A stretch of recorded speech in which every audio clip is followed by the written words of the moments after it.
Die meisten von euch haben sich bei meiner letzten Umfrage dafür entschieden, dass ich die Reihe zu den Ken-Kamei fortsetze. Und in diesem Video soll es daher um die Ken-Kamei Shakoken gehen. Ich bin Dirk von Nimpo Ralf und wenn euch Shakoken interessiert, bleibt gern dran, denn nach dem kurzen Trailer erkläre ich mehr dazu.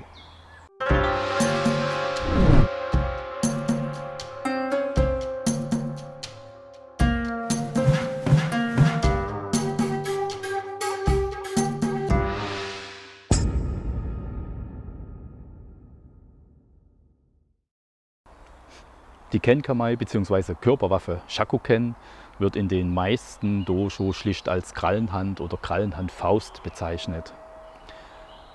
Shakoken gehört zur Gruppe der Hoken-Churoppo, also zu den 16 geheimen Fäusten bzw. zu den 16 Methoden, eine Körperwaffe zu formen.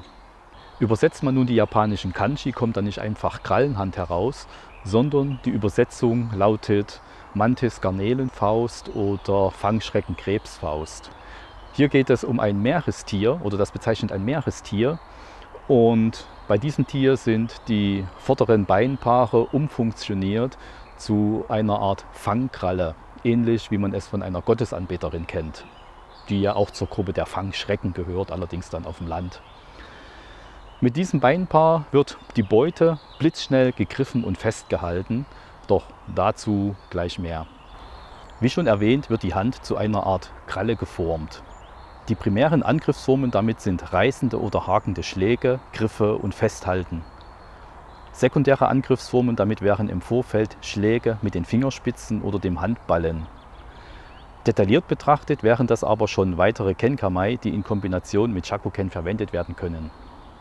Mit Shakoken werden vorrangig weiche Körperpartien angegriffen, wie zum Beispiel die Innenseiten der Oberarme und der Schenkel oder die Seite des Rumpfes, der Hals, das Gesicht oder die Ohren.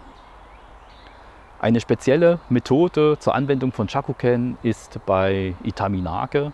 Itaminake sind die sogenannten Schmerzwürfe und hier werden mit Shakoken schmerzempfindliche Stellen gegriffen und aufgrund des Schmerzes der Angreifer aus dem Gleichgewicht und damit zu Fall gebracht.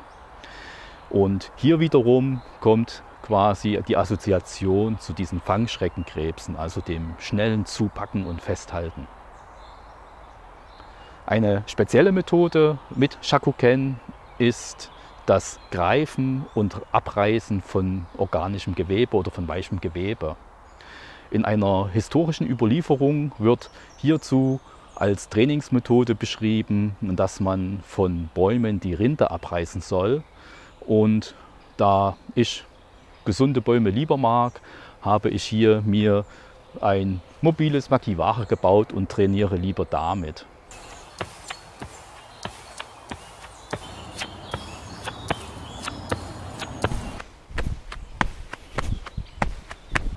Weitere Möglichkeiten, wie ihr eure Hände für die Ken-Kamei Shakoken kräftigen oder stärken könnt, zeige ich euch jetzt.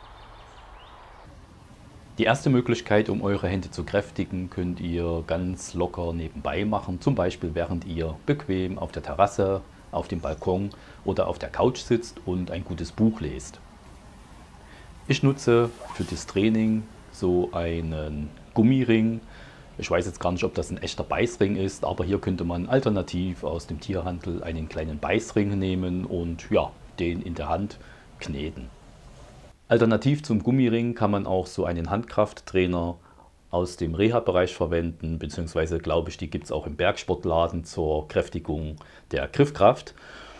Das Ganze funktioniert über einen Federmechanismus mit 2 Griffen und wird ebenfalls zusammengedrückt wie der Gummiring und kann aus diesem Grund natürlich ebenfalls so nebenher beim Gehen oder Sitzen trainiert werden.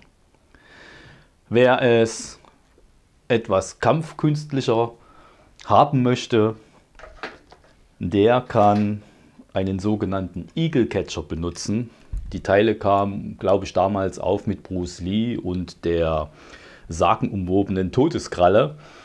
Und das Ganze ist ein Rahmen mit 5 Ösen für die Finger, die in Federn eingehängt sind und ja, eine Art Fingerexpander. Und hier kann man ebenfalls Shakoken sehr gut trainieren, zumal man auch je nachdem, wie weit man die Finger hineinsteckt, den Trainingseffekt verändern kann oder intensivieren kann. Das Ganze ist etwas kostenintensiver. Ne? Ich habe das schon eine ganze Weile. Ich finde das Teil gut. Ja, ich möchte es nur mal vorgestellt haben. Okay.